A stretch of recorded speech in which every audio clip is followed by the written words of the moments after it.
En el nombre del Padre, y del Hijo, y del Espíritu Santo. Amén.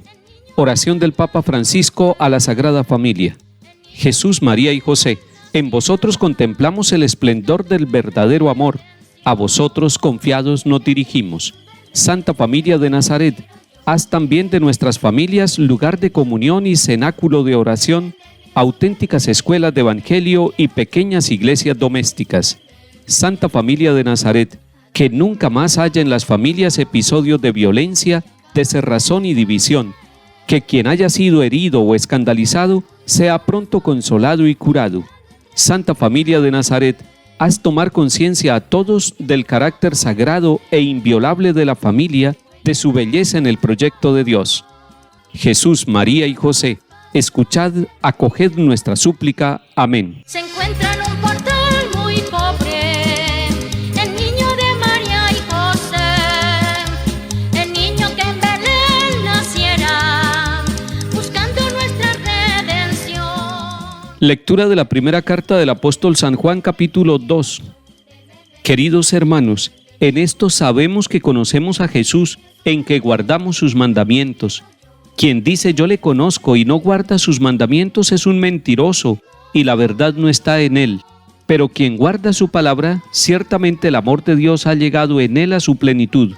En esto conocemos que estamos en él. Quien dice que permanece en él, debe vivir como vivió él. Queridos, no les escribo un mandamiento nuevo, sino el mandamiento antiguo que tienen desde el principio. Este mandamiento antiguo es la palabra que han escuchado. Y sin embargo, les escribo un mandamiento nuevo, lo cual es verdadero en él y en ustedes. Pues las tinieblas pasan, y la luz verdadera brilla ya. Quien dice que está en la luz y aborrece a su hermano, está aún en las tinieblas. Quien ama a su hermano, permanece en la luz y no tropieza. Pero quien aborrece a su hermano, está en las tinieblas, camina en las tinieblas, no sabe a dónde va, porque las tinieblas han cegado sus ojos. Palabra de Dios. Te alabamos, Señor. Ven, ven, ven, Jesús, ven, ven, ven, ven, ven, que te quiero yo. Ven, ven, ven, Jesús, ven, ven, ven, mi amor. Esta palabra es hermosa en la octava de Navidad.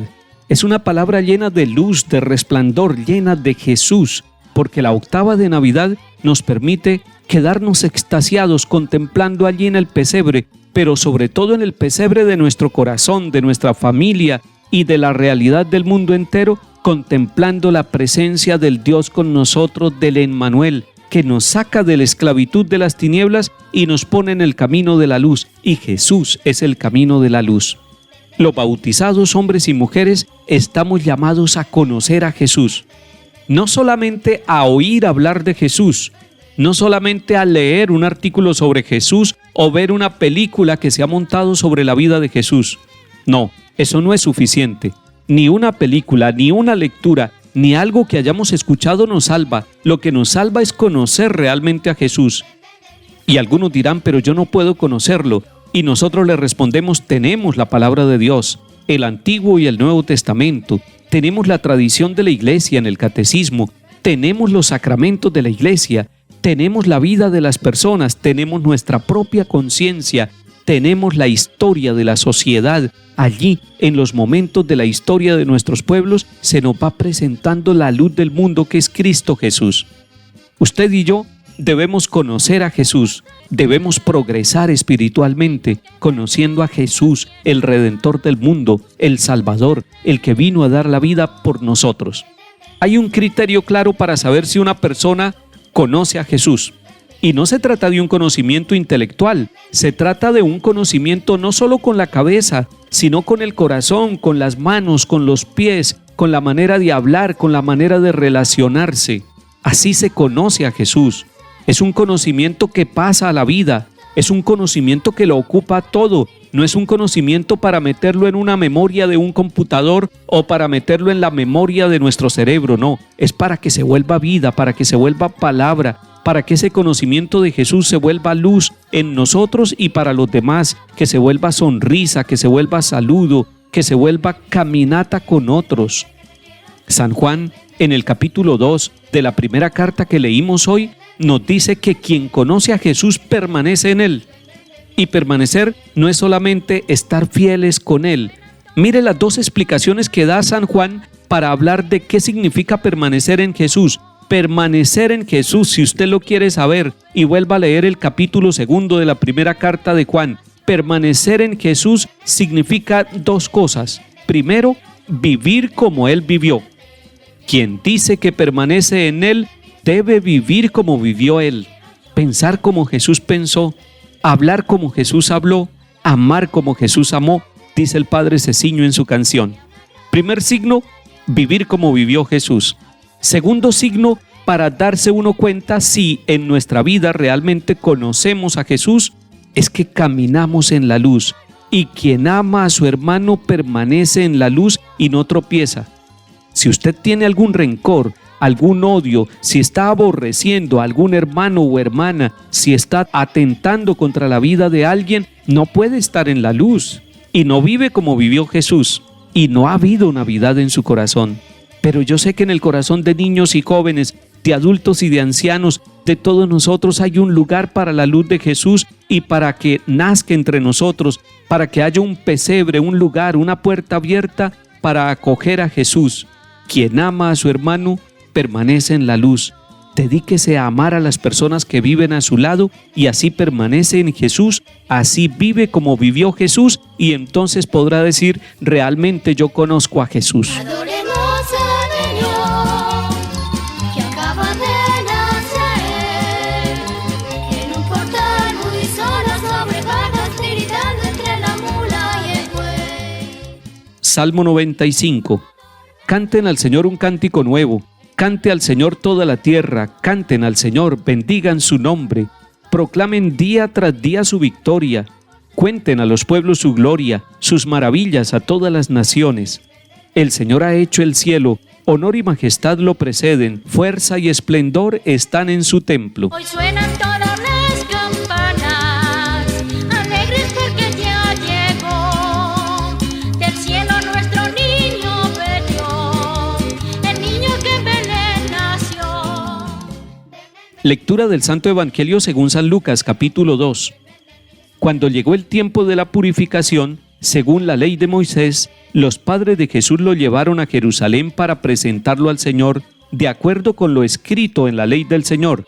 Todo primogénito varón será consagrado al Señor, y para entregar la oblación como dice la ley del Señor, un par de tórtolas o 2 pichones. Vivía entonces en Jerusalén un hombre llamado Simeón, hombre justo y piadoso que aguardaba el consuelo de Israel, y el Espíritu Santo moraba en él. Había recibido un oráculo del Espíritu Santo, que no vería la muerte antes de ver al Mesías del Señor. Impulsado por el Espíritu fue al templo.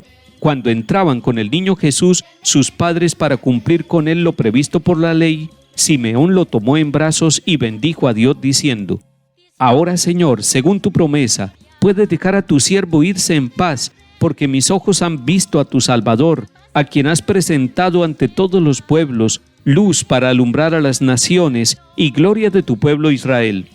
Su padre y su madre estaban admirados por lo que se decía del niño.